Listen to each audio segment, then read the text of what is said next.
ప్రేక్షకులకు శుభోదయం. పీడిఆర్ న్యూస్కి స్వాగతం.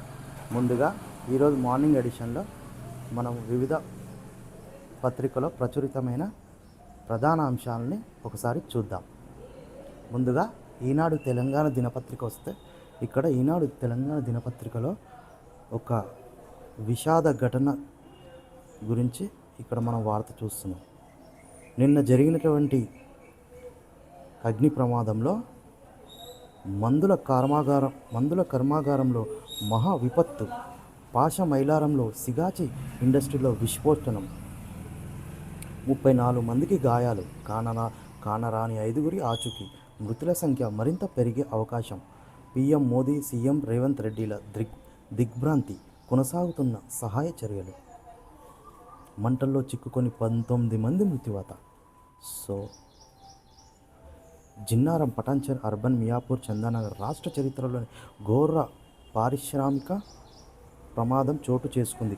సోమవారం ఉదయం హైదరాబాద్ శివారు ప్రాంతంలో పటాన్చెరులో సంగారెడ్డి జిల్లా పటాన్చెరు మండలం పాషమైలాలో పారిశ్రామికవాడ సిగాచి ఇండస్ట్రీస్ లిమిటెడ్ ఔషధ పరిశ్రమలో భారీ విస్ఫోటనం చోటు చేసుకుంది. ఇప్పటి వరకు 19 మృతదేహాలను వెలికితీయగా శిథిలాల కింద మరికొందరు చిక్కుకున్నారు. మృతుల సంఖ్య మరింత పెరుగుతుందని అధికారులు చెబుతున్నారు. పేలుడు సమయంలో ఏకంగా 700 నుంచి 800 డిగ్రీ ఉష్ణోగ్రత ఉంటుందని అంచనా వేస్తున్నారు. ఈ కారణంగానే అక్కడ పనిచేస్తున్న వారిలో 5 సజీవ దహనం అయ్యారు.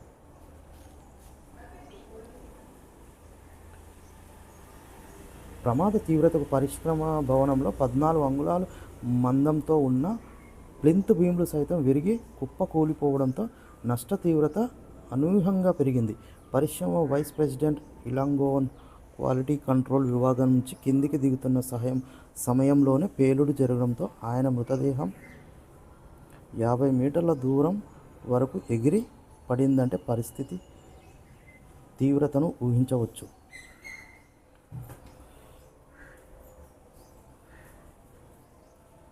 ప్రమాద స్థలిలో బాధిత కుటుంబ సభ్యులు రోదనలు. పేలుడు దాటికి ధ్వంసమైన పరిశ్రమ భవనం, బాయిలర్లు, సామాగ్రి. ప్రమాదంలో కార్మికుల ప్రాణాలు, కొన్ని పరిశ్రమ కనీస భద్రత ప్రమాణాలు ముఖ్యం. కర్మాగార శాఖ పర్యవేక్షణ అంతంతే. మా వాళ్ళు ఎక్కడున్నారు, ఎలా ఉన్నారు, ఆచూకీ చెప్పాలంటూ కుటుంబకులు ఆందోళన. హైదరాబాద్ శివార్ ప్రాంతంలో సంగారెడ్డి జిల్లా పటాన్చెరు మండలంలో భారీ విస్ఫోటనం, ఒక ఔషధ కర్మాగారంలో భారీ విస్ఫోటనం అయితే జరిగింది. అందులో 19 మంది సజీవ దహనం అయ్యారు. భారీగా ఆస్తి నష్టం వాటిల్లిందని అధికారులు అంచనా వేస్తున్నారు. దీనికి సంబంధించిన వార్త ప్రధానంగా మనం ఈనాడు దినపత్రికలో చూస్తున్నాం. మోదీ, సీఎం రేవంత్ రెడ్డి కూడా ఈ సీఎం రేవంత్ రెడ్డిలు కూడా ఈ సంఘటనకు సంబంధించి వాళ్ళు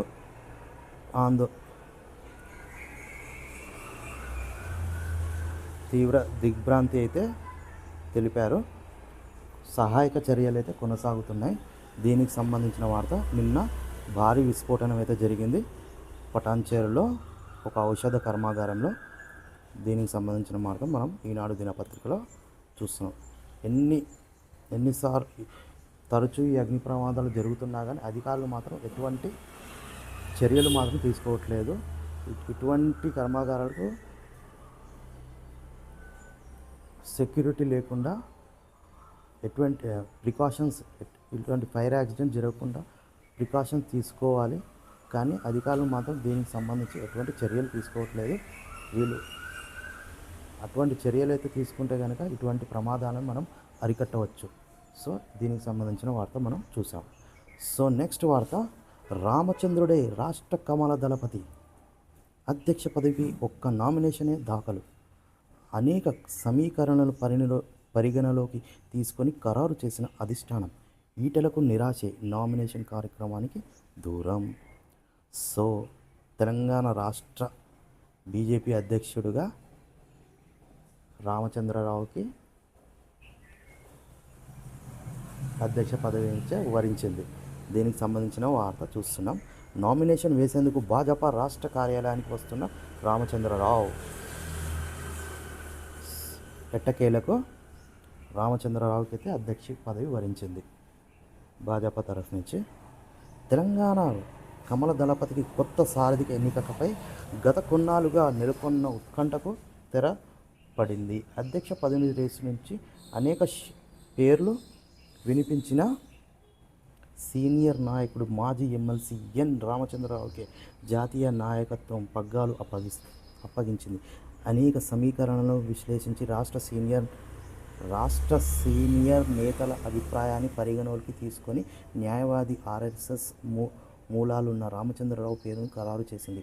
అధ్యక్ష ఎన్నిక ప్రక్రియలో భాగంగా సోమవారం రామచంద్రరావు ఒక్కరు మాత్రమే నామినేషన్ దాఖలు చేయడంతో ఆయన ఎన్నిక లాంఛనంగా మారింది. అధ్యక్ష పదవికి చివరి వరకు రేసులో ఉన్న మల్కాజ్గిరి ఎంపీ ఈటల రాజేందర్కు నిరాశ మిగిలింది. ఆయన సోమవారం పార్టీ కార్యాలయానికి కూడా రాకపోవడంతో చర్చనీయాంశమైంది. గోషామాలి ఎమ్మెల్యే రాజాసింగ్ తనకు నామినేషన్ వేసేందుకు అనుమతి ఇవ్వలేదంటూ పార్టీకి రాజీనామా చేశారు. సో ఏదైతే నామినేషన్కి నిరాకరించడంతో భాజపా ఎమ్మెల్యే సైతం రాజాసింగ్ రాజీనామా చేశారు. సో దానికి సంబంధించిన వార్త ఇక్కడ ప్రధానంగా మనం ఈనాడు దినపత్రికలో చూస్తున్నాం. భాజపా ఎమ్మెల్యే రాజాసింగ్ రాజీనామా, కిషన్ రెడ్డికి లేఖ అందజేత, మీకో దండం మీ పార్టీకో దండం అంటూ రాష్ట్ర అధ్యక్ష పదవికి నామినేషన్ వేసేందుకు అనుమతించలేదని ఆరోపణ. సో మొత్తానికైతే రాష్ట్ర బీజేపీ అధ్యక్ష పదవి నామినేషన్కి నిరాకరించడంతో గోషామహల్ ఎమ్మెల్యే రాజాసింగ్ తన ఎమ్మెల్యే పదవికి రాజీనామా అయితే చేశారు. దీనికి సంబంధించి లెటర్ కిషన్ రెడ్డికి అయితే అందజేశారు.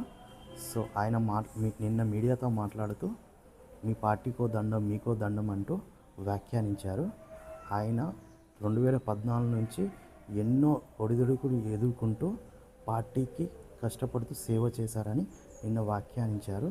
ఆయన సైతం ఆయన కుటుంబకులు సైతం టెర్రరిస్ట్ నుంచి అటాక్స్ జరగవచ్చని అంచనా వేశారు. ఆయన ఎంతో టెర్రరిస్ట్ లిస్టులో ఆయన ఉన్నారని, ఆయన కుటుంబం ఉన్నారని ఆయన నిన్న ఆవేదన వ్యక్తం చేశారు. పార్టీ మాత్రం అతన్ని పట్టించుకోకుండా నామినేషన్ సైతం అనుమతించకపోవడంతో ఆయన పార్టీ సభ్యత్వానికి ఎమ్మెల్యే పదవి కూడా నిన్న రాజీనామా చేశారు. సో దీనికి సంబంధించిన వార్త మనం చూసుకున్నాం. సో ఇది తెలంగాణ దినపత్రికలో ప్రధానంగా ప్రచురితమైన వివిధ వార్తలు. సో నెక్స్ట్ మనం ఏపీకి సంబంధించిన వార్తలు చూద్దాం.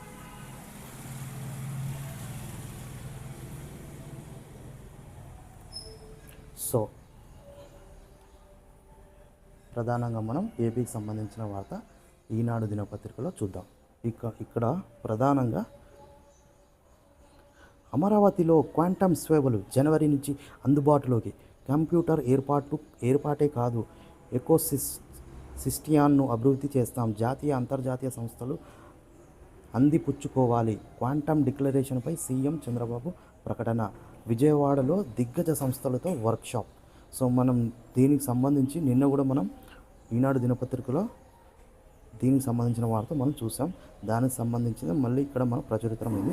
విజయవాడలో నిర్వహించిన క్వాంటమ్ వ్యాలీ వర్క్షాప్లో మాట్లాడుతున్న సీఎం చంద్రబాబు, కంప్యూటర్ ఏర్పాటే కాదు ఎకోసిస్టమ్ను అభివృద్ధి చేస్తాం, జాతీయ అంతర్జాతీయ సంస్థలు అందిపుచ్చుకోవాలి, క్వాంటమ్ డిక్లరేషన్పై సీఎం చంద్రబాబు ప్రకటన, విజయవాడలో దిగ్గజ సంస్థలతో వర్క్షాప్. సో నిన్న ఏదైతే మనం అనుకున్నామో క్వాంటమ్ సేవల గురించి జనవరి నుంచి అయితే అందుబాటులోకి రాబోతున్నాయని ఇక్కడ సీఎం చంద్రబాబు నాయుడు అయితే ఒక ప్రకటన చేశారు. దీనికి సంబంధించిన మనం ఈనాడు దినపత్రికలో ప్రధానంగా చూసాం. అమరావతిలో వచ్చే ఏడాది జనవరి నుంచి క్వాంటమ్ కంప్యూటర్ పని చేయడంతో ప్రారంభమవుతుందని సీఎం చంద్రబాబు నాయుడు ప్రకటించారు. ఐబిఎం, టీసీఎస్, ఎల్ఎన్టీ భాగస్వామ్యంతో క్వాంటమ్ వ్యాలీని రాష్ట్ర ప్రభుత్వం ఏర్పాటు చేస్తుందని తెలిపారు. క్వాంటమ్ వ్యాలీ విధి విధానాలపై జాతీయ అంతర్జాతీయ నిపుణులు విజయవాడలో సోమవారం రాష్ట్ర ప్రభుత్వం వర్క్షాప్ నిర్వహించింది. ఐటీ, ఫార్మా, వాణిజ్య, నిర్మాణ రంగాలకు చెందిన దిగ్గజ సంస్థలు, ప్రజాప్రతినిధులు పాల్గొన్నారు. అమరావతిలో ఏర్పాటు చేస్తున్న క్వాంటమ్ కంప్యూటర్ ప్రోటోటైప్ను ఐబిఎం సంస్థ ప్రదర్శించింది. కొత్త స్టార్టప్లను సీఎం చంద్రబాబు, మంత్రి లోకేష్ పరిశీలించారు. నిపుణుల సూచనలను క్రోడీకరించి అమరావతి క్వాంటమ్ డిక్లరేషన్ను ముఖ్యమంత్రి ప్రకటించారు. అనంతరం మాట్లాడుతూ కేవలం క్వాంటమ్ వ్యాలీ ప్రారంభించడంతో కాదు, అవసరమైన ఎకోసిస్టమ్ తీసుకొస్తాం. 2026 ఆగస్టు 15 నాటికి 100 యూజ్ కేసులు ఏ సమస్యలు సమర్థంగా పరిష్కరించుకోవచ్చో గుర్తించడంతో తీసుకురావాలని లక్ష్యం. ఈ విషయంలో ఇబ్బందులుంటే ప్రభుత్వం పరిష్కారం చూపుతుంది. భాగస్వామ్య పక్షాలకు నేనిచ్చే భరోసా ఇది. అమరావతిని క్వాంటమ్ టెక్నాలజీ కేంద్రంగా తీర్చిదిద్దడమే లక్ష్యం. అంతర్జాతీయ కంపెనీలు ఈ అవకాశాన్ని ఉపయోగించుకోవచ్చు. సో ఇదైతే క్వాంటమ్ వ్యాలీకి సంబంధించిన వార్త. జనవరి నుంచి దీనికి సంబంధించిన సేవలు అయితే ప్రారంభం అవుతాయని సీఎం చంద్రబాబు నాయుడు ఒక ప్రకటన అయితే చేశాడు. సో నెక్స్ట్ మనం ఇంకో వార్త చూసుకుందాం. చెవిరెడ్డి ప్రధాన అనుచరులు అరెస్ట్. బాలాజీ యాదవ్, నవీన్ కృష్ణంలను అదుపులోకి తీసుకున్న సిట్.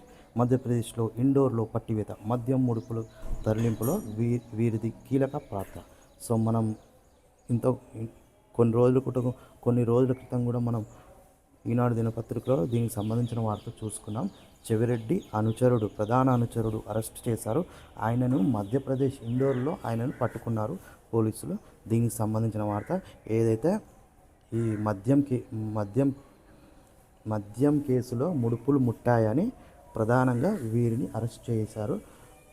అదేవిధంగా చెవిరెడ్డిని కూడా అరెస్ట్ చేసి రిమాండ్లో ఉన్నారు మనకు తెలుసు. సో దీనికి సంబంధించిన వార్త. మద్యం కుంభకోణంలో కేసులో నిందితుడై వైకాపా నేత చెవిరెడ్డి భాస్కర్ రెడ్డి A38 ఆదేశాల మేరకు ముడుపులు సొమ్ము తరలింపులో క్రియాశీలకంగా వ్యవహరించిన అతని అనుచరుడు Balaji Kumar Yadav A35, ఎద్దల Naveen కృష్ణను A36 SIT అధికారులు సోమవారం ఆయన్ని అరెస్ట్ చేశారు. సో ఇది దీనికి సంబంధించిన వార్త ప్రధానంగా మనం చూసాం. సో తెలంగాణలో ఈ పటాన్చెరులో నిన్న జరిగినటువంటి ప్రమాదం దృశ్యాలు మనం ఇక్కడ చూస్తున్నాం. ఈనాడు దినపత్రిక ఏపీలో కూడా ఇదే అంశం ఇక్కడ ప్రచురితమైంది. దీనికి సంబంధించిన వార్త ఇదివరకే మనం చూస్తున్నాం. హైదరాబాద్ శివారు పాషమైలారంలో సిగాచి ఇండస్ట్రీలో దుర్ఘటన. 34 మందికి గాయాలు, 5గురికి ఆచూకీ గల్లంతు.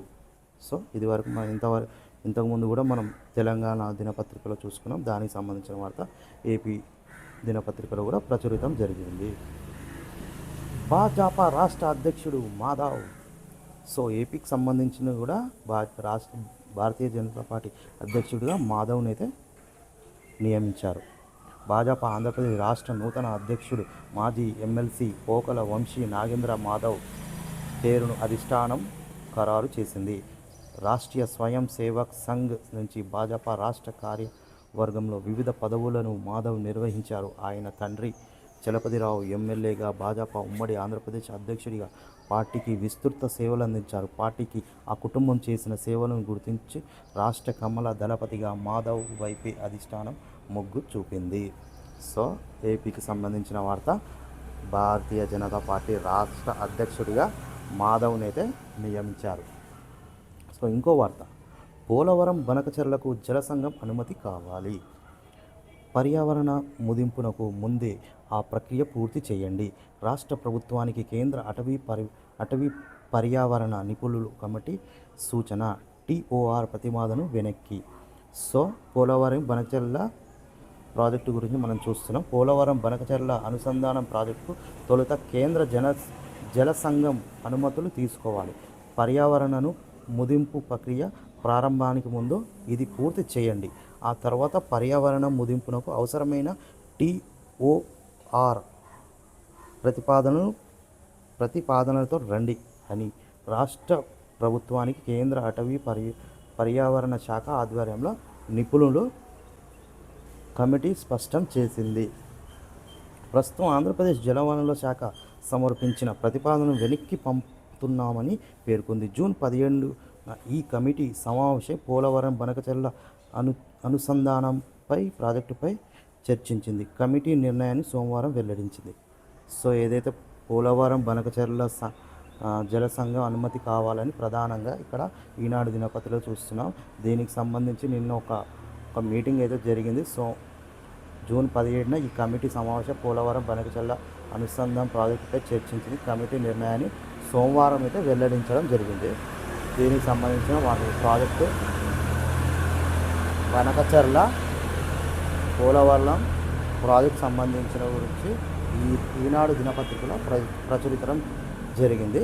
టాప్ టీ20లో స్థానం ఎస్బీఐ లక్ష్యం 2047 నాటికి సాధిస్తాం. ఈనాడు ప్రత్యేక ఇంటర్వ్యూలో ఎస్బీఐ చైర్మన్ చెల్లా శ్రీనివాస్ శెట్టి. 17 నుంచి ఇంజనీరింగ్ ప్రవేశాల కౌన్సిలింగ్, ఆగస్టు 4న తరగతులు మొదలు. ఇంకో వార్త, రైల్వే ఛార్జీలు పెంపు నేటి నుంచి అమల్లోకి. తత్కాల్ ఆధార్ ధృవీకరణ కూడా కావాలి. సో ఇది ప్రధానంగా ఈనాడు దినపత్రికలో మనం ప్రధానంగా చూసుకుంటున్నాం. దానికి సంబంధించిన వార్త ఇక్కడ ఈనాడు ఏపీ తెలంగాణ హెడ్డింగ్ పేపర్లో ప్రధానంగా మనం చూస్తున్నాం. సో వ్యూవర్స్, ఇది ఇవాల్టి మార్నింగ్ ఎడిషన్. మళ్ళీ రేపటి మార్నింగ్ ఎడిషన్లో మళ్ళీ కలుద్దాం. అంతవరకు సెలవు. చూస్తూనే ఉండండి పీడిఆర్ న్యూస్, పీడిఆర్ భక్తి, పీడిఆర్ లైఫ్. ఫ్రెండ్స్, మీకు విజ్ఞప్తి, పీడిఆర్ న్యూస్, పీడిఆర్ భక్తి, పీడిఆర్ లైఫ్ ఛానళ్లను మీరు సబ్స్క్రైబ్ చేయండి, షేర్ చేయండి, లైక్ చేయండి. మరిన్ని మంచి వీడియోస్తో మీ ముందుకు వస్తాను. Signing off.